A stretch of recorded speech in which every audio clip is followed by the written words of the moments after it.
Jumpa lagi di Halo Timnas yang akan menyajikan informasi terupdate mengenai Timnas Indonesia. Di antaranya, agenda Dirtek baru bersama Sintayong, kabar Marcelino di Liga Belgia, Thailand terancam kena sanksi FIFA.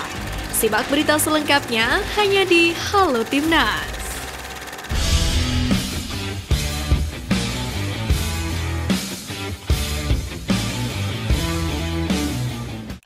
Pelatih Timnas Indonesia U17 Bima Sakti Tukiman mengatakan kerangka timnya untuk Piala Dunia U17 2023 sudah terbentuk, di mana kerangkanya adalah skuad saat menjuarai Piala AFF U16 2022 lalu. Meski begitu, tidak menutup kemungkinan ada perubahan kerangka. Apalagi PSSI akan menggelar seleksi pemain di 9 kota. Tak hanya itu, Bima Sakti juga akan menjejal para pemain keturunan. Mereka bakal dites kemampuannya dalam TC. Adapun Piala Dunia U17 2023 akan digelar di Indonesia pada 10 November sampai dengan 2 Desember 2023. Pelatih Timnas Indonesia U17 Bima Sakti Tukiman mengungkapkan sosok yang akan mendampinginya di Piala Dunia U17 kali ini. Ia mendapatkan pilihan dari Ketum PSSI akan diberi pendamping seperti Coach Indra Syafri, Coach Sintayong, dan kemungkinan juga Dirtek PSSI yang baru. Namun yang terdekat, Bima Sakti akan mengatur pertemuan dengan Indra Syafri dan Sintayong. Namun untuk waktunya belum tahu kapan.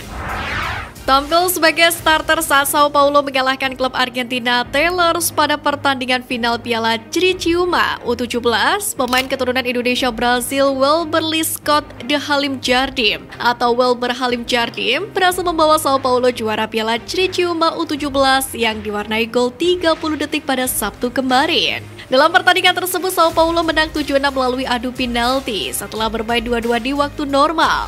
Welber sendiri berhasil berkontribusi pada gol kedua setelah dirinya melakukan gangguan terhadap lawan untuk membuat bek lawan membuang bola ke arah pemain Sao Paulo. Hingga pada akhirnya pemain Sao Paulo Samuel berhasil melesakkan gol ke gawang Taylors. Ayah Welber Jardim Elisangelo Jardim de Jesus meminta PSSI untuk menghubungi klub anaknya Sao Paulo. Sebenarnya, Elisangelo sedikit menyayangkan cara pendekatannya terhadap anaknya, di mana ia menilai apabila Sao Paulo merupakan klub besar di Brasil yang sangat profesional. Menurutnya, klub tidak akan mudah melepas pemain begitu saja. Welber Jardim sendiri merupakan pemain yang disebut-sebut akan menjadi bagian dari Timnas Indonesia U17. Staf pelatih Timnas Indonesia tengah memantau jalannya dua laga Liga 1 yang digelar pada Sabtu 1 Juli 2023. Dalam hal ini, Sintayong sendiri bersama Yoo Jae-hoon ikut memantau pertandingan Bali United versus PSS Sleman. Sementara staf pelatih Timnas Indonesia yang lain juga tengah sibuk memantau laga kedua, yakni antara Persis Solo versus Persebaya Surabaya. Laga-laga tersebut pun berlangsung menarik sekaligus mendapatkan banyak calon-calon bintang Timnas Indonesia berikutnya. Nama-nama seperti Irfan Jaya, Riki Cawor, Ramadan Sananta, dan Tony Firmansyah pun mencuat ke publik. Seperti yang diketahui bahwa kesempatan bermain di Timnas Indonesia belum lagi didapat oleh Egy Maulana Fikri. Terakhir, Egy tampil bersama skuad Garuda saat ajang Piala AFF 2022. Egy sendiri lantas curhat isi hatinya. Egy menyebut dirinya sebenarnya ingin sekali memperkuat Timnas Indonesia dan tidak ada niatan untuk tolak panggilan ke skuad Garuda. Ia pun kini memiliki ambisi untuk dapat memperkuat Timnas Indonesia lagi. Gelandang Timnas Indonesia yang memperkuat Liga Belgia KMSK Denze, Marcelino Ferdinand menjadi malapetaka bagi dua klub Belgia. Dua klub yakni KV Oostende dan Royal Excelsior Virton yang gawangnya berhasil dijebol oleh Marcelino Ferdinand. Akibatnya klub yang sebelumnya berkompetisi di kasta tertinggi Liga Belgia yakni Jupiler Pro League 2022-2023 harus terdegradasi ke kasta kedua dan akan berkompetisi bersama KMSK Denze. Sebelumnya, KV Oostende yang gawangnya dijebol Marcelino Ferdinand di laga uji coba hanya mampu finish di peringkat ke-16 klasemen akhir, juga harus turun ke kompetisi kasta kedua Liga Belgia. Seperti diketahui bahwa Pratama Arhan dikenal memiliki lemparan ke dalam mematikan dari jarak jauh. Tak jarang, lemparan mematikan ini berujung asis untuk sebuah gol bagi tim yang dibelanya. Dalam hal ini, media Jepang Hochi News menyoroti lemparan roket Pratama Arhan tersebut. Masalahnya, lemparan ke dalam pemain 21 tahun ini sukses mengguncang gawang lawan meski terhitung sebagai gol bunuh diri. Menariknya, pelatih Tokyo Verdy Hiroshi Shirofuku menyebut lemparan roket Pratama Arhan telah banyak ditiru oleh klub Liga 2 Jepang lainnya. Kendati demikian, dia menekankan bahwa lemparan maut Pratama Arhan menjadi salah satu senjata mematikan milik Tokyo Verdy.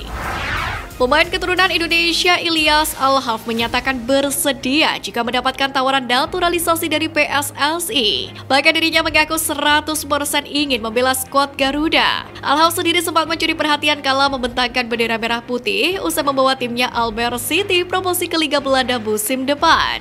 Jika Alhaf sangat ingin membela timnas Indonesia, itu artinya keputusan menaturalisasi Alhaf kini tergantung pada pelatih timnas, Sintayong. Saya menyampaikan kepadanya, Hamdan Hamedan, saya harus menunjukkan diri saya. Kalau saya melakukan yang terbaik, pasti PSSI akan datang. Saya terbuka kemungkinan dinaturalisasi, kata Alhaf.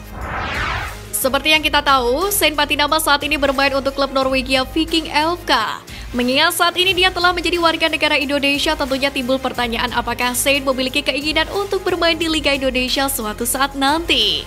Pemain Viking FK itu pun mengaku bahwa dirinya terbuka untuk hal tersebut. Bahkan ia memiliki niat untuk pensiun dengan bermain di kompetisi sepak bola tanah air.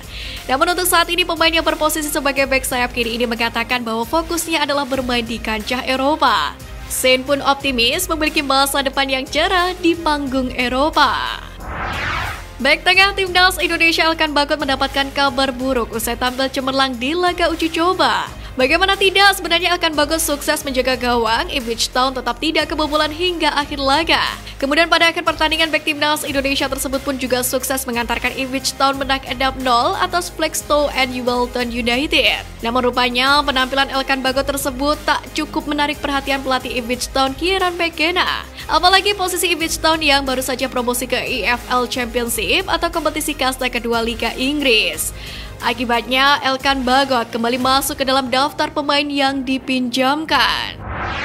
Presiden Federasi Sepak Bola Thailand atau FAT Somyot Phompanpuak mengundurkan diri dari jabatannya menyusul hasil buruk di SEA Games 2023 lalu. Somyot mundur imbas kekalahan Thailand dari timnas Indonesia U22 di partai final SEA Games 2023 Kamboja yang juga sempat diwarnai kericuan. Posisi Somyot sendiri semakin tercubit setelah timnas Thailand U17 gagal mencapai putaran final Piala Dunia U17 2023 di Indonesia. Bahkan setelah pertandingan juga diwarnai kerusuhan ketika para supporter Thailand melemparkan flare ke arah para pemain sebagai bentuk kekecewaan.